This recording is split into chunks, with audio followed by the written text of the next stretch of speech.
At the early beginning of the International Drone Show, I also attended.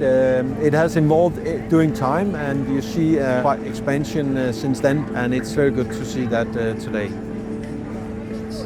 The International Drone Show has given what was basically needed in the market right from the beginning.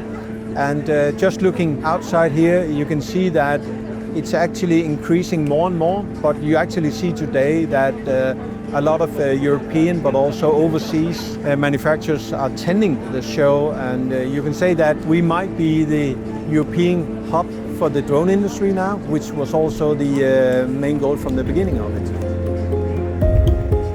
The reason for us being part of this is that we are quite focused on the new technology, but also showcasing the industry, but also the operators worldwide, what we can offer. We are launching our new RF locator together with Skyton, the Ukrainian manufacturer, which is basically able to locate high potential targets in the depth of an operation room. Basically from 40 to up to 300 kilometers behind enemy lines.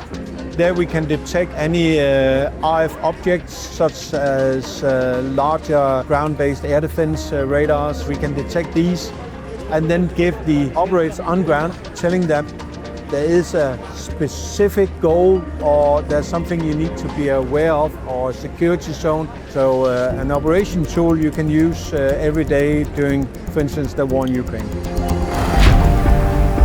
Like the other years, I would say that we are really happy about the outcome of this event.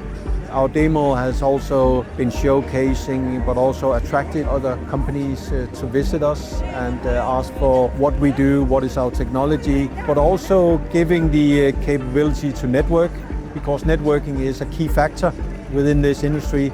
So it has been really, really good for us, definitely.